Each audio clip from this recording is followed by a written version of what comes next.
തന്ത്രികൾ പോയൊരു വീണ, ഞാനാ തന്ത്രികൾ പോയൊരു വീണ.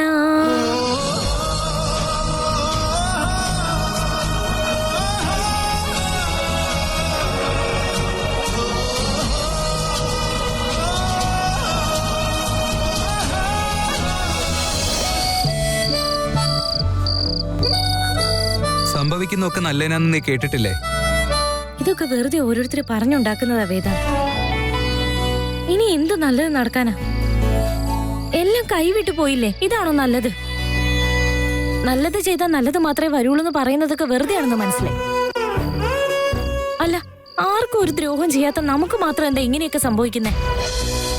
എനിക്കിതൊന്നും സഹിക്കാൻ പറ്റുന്നില്ല. എല്ലാം നശിപ്പിച്ച് കളയാനാ തോന്നുന്നേ. എല്ലാത്തിനും ഒരു പോസിറ്റീവ് വശം കൂടെ ഉണ്ട്. ആ, നീ ഇത് എന്ന് തൊട്ടാ ഈ ലെവലിലുള്ള ഫിലോസഫിയൊക്കെ പറയാൻ തുടങ്ങിയേ? ഇതിൽ എന്ത് മണ്ണാങ്കട്ട പോസിറ്റീവാ ഉള്ളത്? ഒരു പ്രശ്നമില്ലാതെ നമ്മുടെ കല്യാണം കഴിഞ്ഞാലേ നാളെ നമ്മുടെ മക്കളോടും പിന്നെ ചെറുമക്കളോടും നമുക്ക് എന്തെങ്കിലുമൊക്കെ ഇൻട്രസ്റ്റ് ആയിട്ട് പറയാൻ വല്ലതും ഉണ്ടാവോ?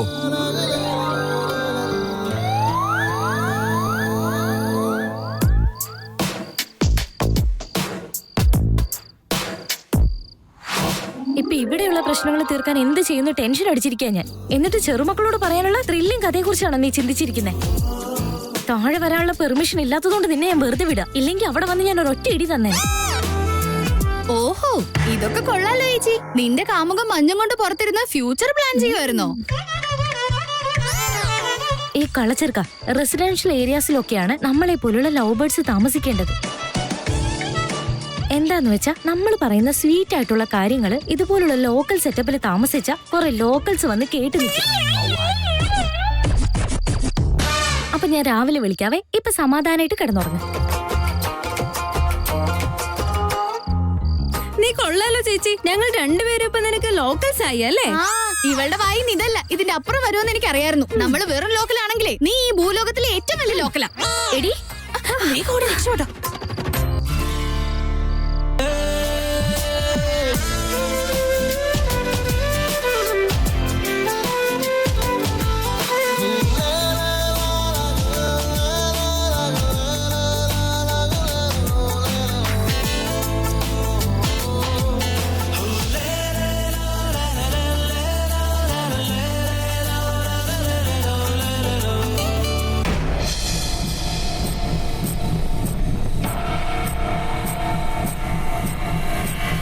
സിസ്റ്റർ,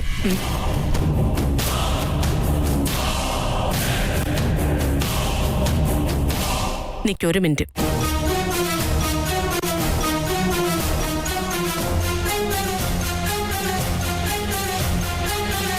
ആരെയാ ഇപ്പൊ ഫോൺ ചെയ്യുന്നേ? ആ ബ്രോക്കർ പ്രദീപിനെ.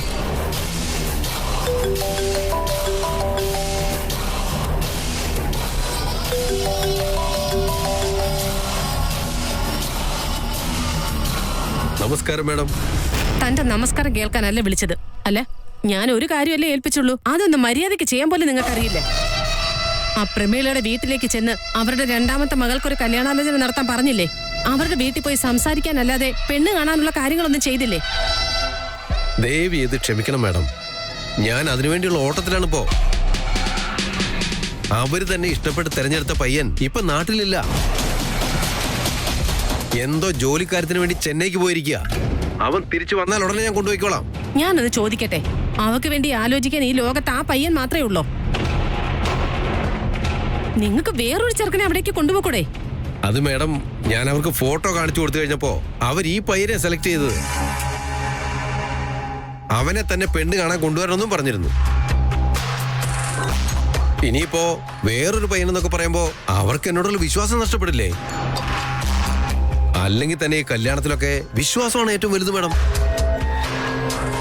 നമ്മളോടൊരു വിശ്വാസം ഉണ്ടായാൽ മാത്രമേ കല്യാണ സമയത്ത് പ്രശ്നങ്ങളൊന്നുമില്ലാതെ കാര്യങ്ങൾ മുമ്പോട്ട് പോകൂ.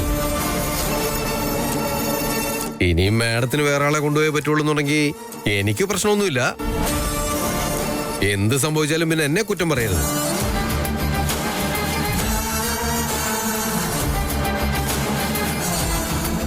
ശരി, എന്നാ പിന്നെ വേണ്ട.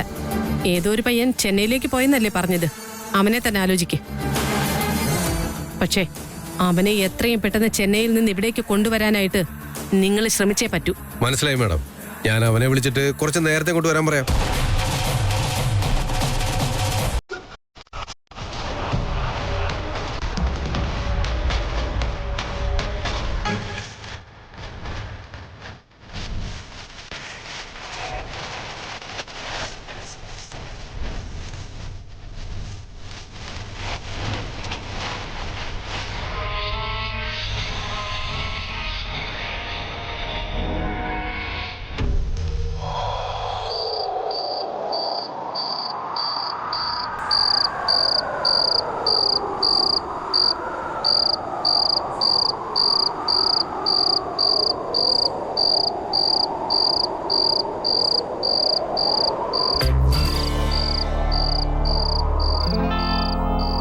വേദാന്തേട്ടാ, ഇവിടെ ഇരിക്കാതെ കാറിലിരുന്ന് ഉറങ്ങായിരുന്നില്ലേ? അത് സാരമില്ല മോളെ, ഞാൻ ഇവിടെ ഇരുന്നോളാം. മോളെന്തിനാ ഇതൊക്കെ കൊണ്ടുവന്നേ? ഇതിന്റെ ഒന്നും ഒരു ആവശ്യമില്ല. ഏട്ടൻ ഞങ്ങളെ എത്രത്തോളം സ്നേഹിക്കുന്നുണ്ടെന്ന് ഞങ്ങൾക്കറിയാം. അതുകൊണ്ട് തന്നെ ചുറ്റുമുള്ള വീട്ടുകാർ എന്തെങ്കിലും വിചാരിക്കുമെന്ന് പറഞ്ഞ് ഒരു ബെഡ്ഷീറ്റ് പോലും ഇല്ലാതെ ഏട്ടനെ ഇവിടെ കിടത്തുന്നത് എനിക്ക് ഇഷ്ടമല്ല.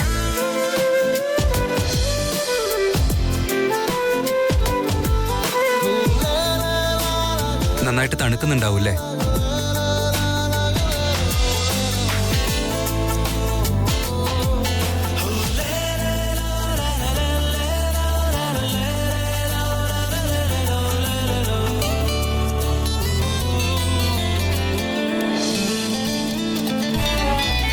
വേദാന്തേട്ടൻ ഈ തണുപ്പും കൊണ്ട് ഇവിടെ ഇരുന്ന ഞങ്ങളൊക്കെ ഈ വീടിന്റെ ഉള്ളിൽ എങ്ങനെയാ സമാധാനത്തോടെ ഉറങ്ങുന്നത്?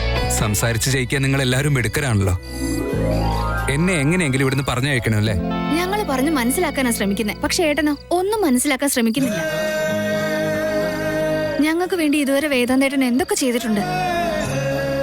ഒട്ടും സ്വാർത്ഥത കാണിക്കാതെ എത്ര തവണ ഞങ്ങളെ സഹായിച്ചിട്ടുണ്ട്.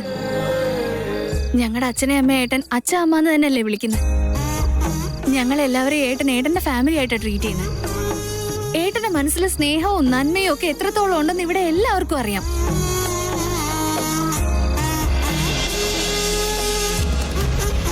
ചേട്ടാ, ഇങ്ങനെ ഇവിടെ ഇരിക്കല്ലേ, അകത്തേക്ക് വാ.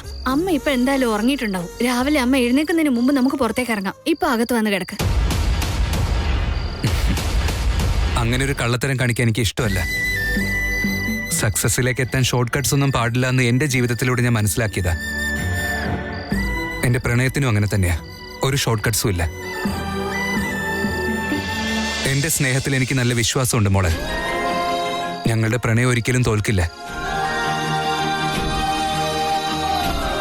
ഇവിടെ എനിക്കല്ല പ്രാധാന്യം, എന്റെ സ്നേഹത്തിനാണ്. മോള് പോയി ഉറങ്ങിക്കോ. ഞാൻ പോവാ. എന്തെങ്കിലും ആവശ്യം ഉണ്ടെങ്കിൽ ഒന്ന് വിളിച്ചാ.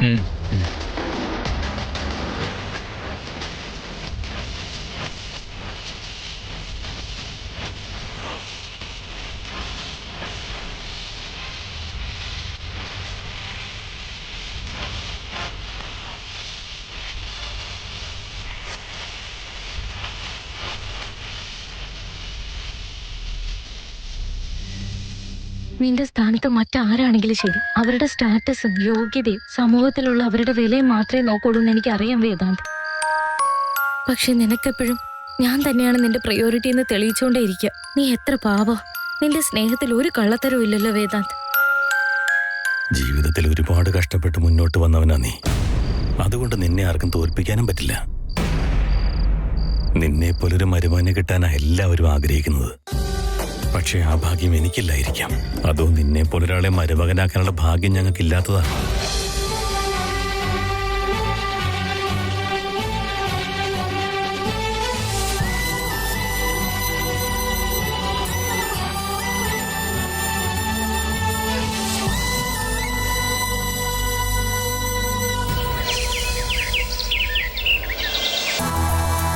എല്ലാരും ഒന്ന് നിന്നെ. അല്ല, ഇന്നലെ രാത്രി ഞാൻ ഇത്രയൊക്കെ പറഞ്ഞിട്ടും ഇപ്പൊ അങ്ങോട്ടേക്ക് പോകാൻ ഇറങ്ങാണോ? അമ്മേ, അത് ഞങ്ങൾക്ക് അവിടെ പോയി. എന്തിനാ കഥ പറഞ്ഞു നിൽക്കുന്നേ? അതായാലും ഇതായാലും എന്താ? സുഹാസിനി, ഇവരെല്ലാവരോടും ഓടം വരെ ഒന്ന് പോയിട്ട് വരാൻ പറഞ്ഞത് ഞാനാ. ഇവരാരും ചെറിയ കുട്ടികളൊന്നും അല്ല. മാത്രമല്ല, നിന്റെ സാരിത്തുമ്പം പിടിച്ചവർ നടക്കണമെന്ന് പറഞ്ഞാൽ നടക്കുന്ന കാര്യമല്ല. എല്ലാ കാര്യങ്ങളും നിന്നോട് പറഞ്ഞിട്ട് ചെയ്യേണ്ട ഒരാവശ്യം അവർക്കില്ല. അവരെല്ലാം കുടുംബമായിട്ട് ജീവിക്കുന്നവരാന്ന് നീ മറക്കണ്ട. ആദ്യ നിങ്ങൾ എല്ലാവരും ഒന്ന് പോയിട്ട് വന്നേ. അമ്മേ, അമ്മയ്ക്ക് പ്രായം കൂടുന്തോറും ബോധമില്ലേ? ഇപ്പൊ ഇവരെല്ലാവരും കൂടി ചെന്ന് ആ പ്രമീളയെ കൺവിൻസ് ചെയ്യേണ്ട കാര്യം എന്താ ഉള്ളത്?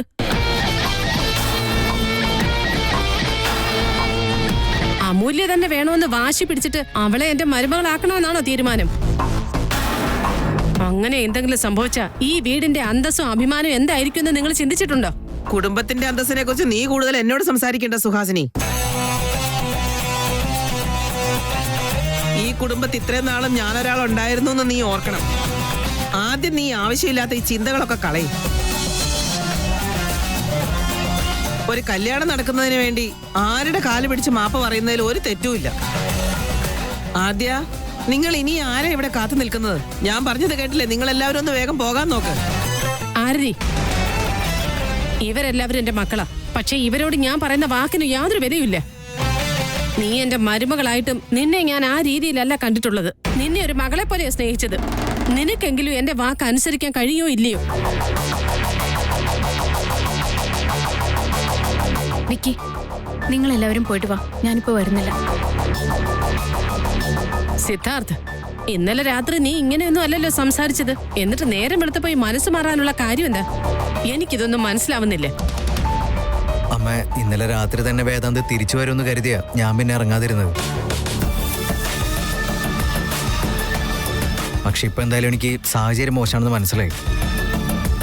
എന്റെ ഇതുവരെയുള്ള എല്ലാ കാര്യത്തിനും ചെറിയമ്മയുടെയും കുടുംബത്തിന്റെയും കൂട്ടുണ്ടായിരുന്നു. ഞാനിനി ഇതിൽ ഇടപെടാതിരുന്ന അത് ശരിയാവെന്ന് തോന്നില്ല അമ്മ. എനിക്ക് അങ്ങോട്ടേക്ക് പോയേ പറ്റൂ. എല്ലാവർക്കും പറയാൻ ഒരുപാട് ന്യായങ്ങളുണ്ടല്ലോ. മറ്റുള്ളവരെ സമാധാനിപ്പിക്കല നിങ്ങളുടെ ഏറ്റവും വലിയ ആവശ്യം. പക്ഷെ എന്റെ മനസ്സിനകത്തെ സങ്കടവും വിഷമവും ഒന്നും നിങ്ങൾക്ക് ആർക്കും മനസ്സിലാവില്ലേ? അത് നിങ്ങൾക്കറിയേണ്ട കാര്യമില്ലല്ലോ. ആയിക്കോട്ടെ, ഇനിയിപ്പൊ നിങ്ങൾ പോയി എന്താന്ന് വെച്ചാ കാണിച്ചിട്ട് വാ. സ്വന്തം അമ്മയ്ക്കും മക്കൾക്കും ഇപ്പൊ കണ്ടില്ലേ, എന്റെ മരുമക്കൾക്ക് പോലും എന്റെ വാക്കിന് വിലയില്ലാതായി. നിങ്ങളുടെ ഇഷ്ടം പോലെ തന്നെ നടക്കട്ടെ. അയ്യോ, അവള് പറയുന്നതൊന്നും നിങ്ങൾ കാര്യമാക്കണ്ട. ഇത് കേട്ട് നിങ്ങൾ എന്തിനാ മനസ്സ് മാറ്റുന്നേ? നിങ്ങൾ വേഗം പോയിട്ട് വാ. അമ്മയ്ക്ക് നല്ല വിഷമമുണ്ടെന്ന് തോന്നുന്നു വിക്കി. നിങ്ങൾ എന്തായാലും പോയിട്ട് വാ, ഞാൻ വരുന്നില്ല. താൻ പറഞ്ഞത് ആരെങ്കിലും കേട്ടു എന്നുള്ള സമാധാനം അമ്മയ്ക്കെങ്കിലും ഉണ്ടായിക്കോട്ടെ വിക്കി. നീ പറഞ്ഞ ശരിയാ, ഞങ്ങൾ പോയിട്ട് വരാം. ഓൾ ദി ബെസ്റ്റ് വിക്കി. അമ്മ എന്തെങ്കിലും പറഞ്ഞ് സമാധാനിപ്പിച്ച് സമ്മതിപ്പിക്കണം. ശരിയാതെ, നിങ്ങൾ മാക്സിമം ട്രൈ ചെയ്യാം.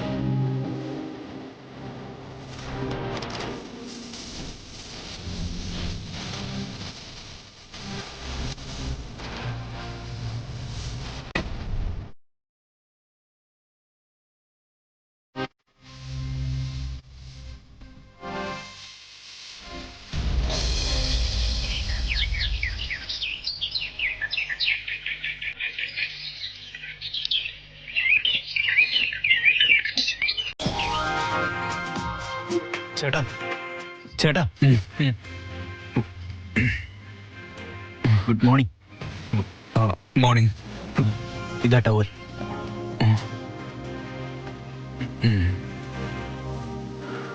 Thank you.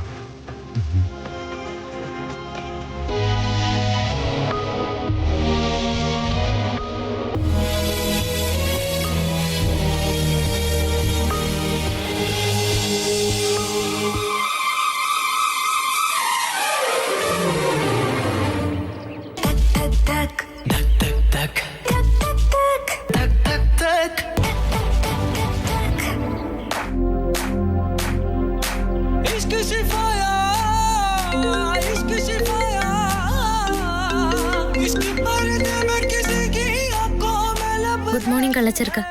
നീ ഇതുവരെയും പല്ലൊന്നും തേച്ചില്ലേ? അതിന്റെ മുന്നേ ആണോ നിന്റെ ഗുഡ് മോർണിംഗ്? നിനക്കൊരു വൃത്തിയുമില്ല അല്ലേ? അതെ, എന്ത് ചെയ്യാൻ പറ്റും? ഞാൻ ഹെൽപ്പ് ചെയ്താലോ? ശരി, അതൊന്ന് കാണട്ടെ.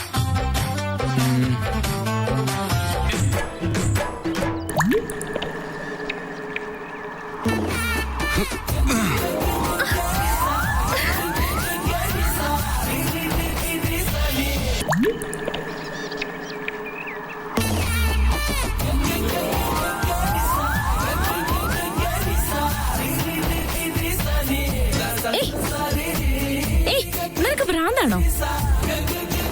നിനക്കെന്താ രാവിലെ തന്നെ ഭ്രാന്ത് പിടിച്ചോ? എന്റെ ദേഹത്ത് മുഴുവൻ വെള്ളമാക്കി. എന്തൊരു കഷ്ടം. ആ ഇത് പറയേണ്ടത് ഞാനല്ലേ? നിന്റെ പെർമിഷൻ വാങ്ങിയിട്ടല്ലേ വെള്ളം ഒഴിച്ചത്? ഹെൽപ്പ് ചെയ്യാൻ നീയല്ലേ പറഞ്ഞേ? ഏയ് ഒന്ന് പോയിക്കേ. ഹെൽപ്പാണത്രേ ഹെൽപ്പ്. ഇവിടെ ആർക്ക് വേണം നിന്റെ ഹെൽപ്പ്?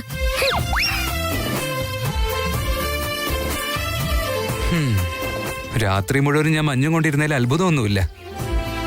ഞാൻ പ്രേമിച്ചത് ഈ ലോകത്തിലെ തന്നെ ഒരു റയർ പീസിനെ അല്ലേ? ഇനി എന്തൊക്കെ വരും അവ ഗുരുവായൂരപ്പ.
എന്താ ചേട്ടാ ഇത്?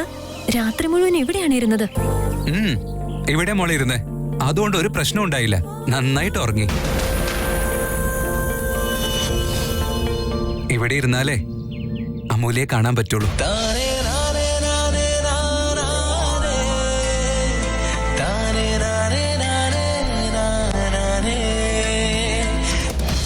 ഒരു വിഷമമില്ലാതെ ഇത് എങ്ങനെ പറയാൻ കഴിയുന്നു?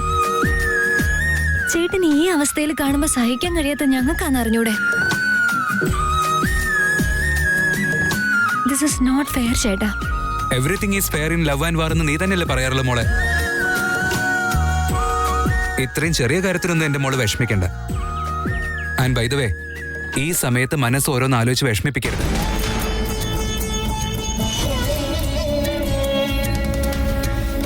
ഈ കല്യാണം നടക്കാൻ കഷ്ടപ്പെടുന്ന എനിക്കറിയായിരുന്നു. പക്ഷെ കാര്യങ്ങൾ എത്ര ദൂരത്തിലെത്തുമെന്ന് ഞാൻ ഒരിക്കലും പ്രതീക്ഷിച്ചില്ല. എനിക്ക് എന്തെങ്കിലും പ്രശ്നമുണ്ടെന്ന് ഞാൻ പറഞ്ഞോടാ. ഒരു ഇഷ്ടമില്ലാതെ ഇതൊക്കെ ചെയ്യുന്നെങ്കിൽ എനിക്ക് ബുദ്ധിമുട്ടായേനെ. പക്ഷെ സ്നേഹിക്കുന്ന ആളെ വിവാഹം കഴിക്കാൻ വേണ്ടി ഇതൊന്നൊരു ബുദ്ധിമുട്ടല്ല. വെറുതെ ഞങ്ങളെ സമാധാനിപ്പിക്കാൻ ഇങ്ങനെ പറയലേട്ടാ. അതുപോട്ടെ, ഞങ്ങൾ ഇത്ര നേരം വിളിച്ചില്ലേ, എന്തുകൊണ്ടാ ഫോൺ എടുക്കാത്തെ? ഓ സോറി വിക്രം, ഞാൻ കോള് കണ്ടില്ല. ചെറിയമ്മയോട് സംസാരിച്ചു നോക്കിയോ വേദാന്ത്? ചെറിയമ്മയുടെ സ്റ്റാൻഡ് എന്താ? ഞാൻ ഇപ്പോഴും ഇവിടെ ഉണ്ടെന്നുള്ള കാര്യം തന്നെ ചെറിയമ്മയ്ക്ക് അറിയാടോ. പക്ഷെ അതൊന്നും അമ്മ കാര്യാക്കുന്നില്ല.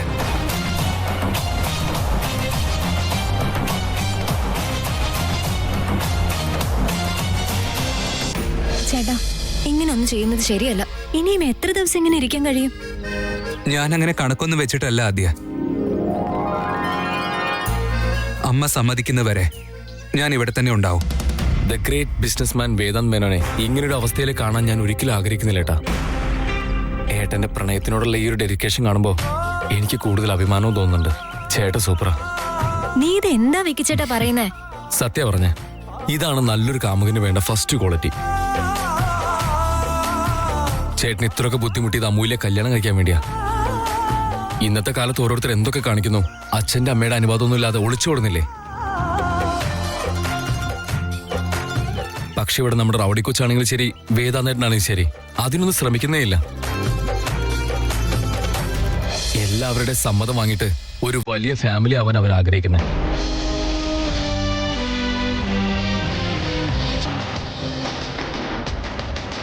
ഇത്രയും നല്ലൊരു കാര്യത്തിന് വലിയൊരു സപ്പോർട്ട് തന്നെ കൊടുക്കുന്ന ആദ്യ.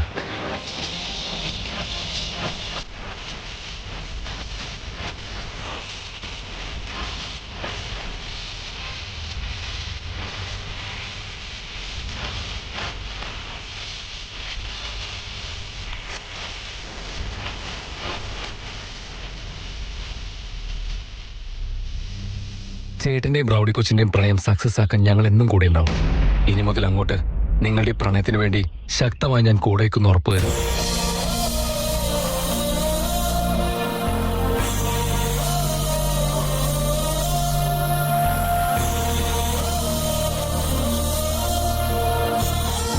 നിന്റെ ഈ സിനിമ ഡയലോഗൊക്കെ കൊള്ളാം, പക്ഷേ നീ പറഞ്ഞതൊക്കെ സാധിച്ചെടുക്കണമെങ്കിൽ എന്തെങ്കിലും പ്ലാൻ ചെയ്യണ്ടേ?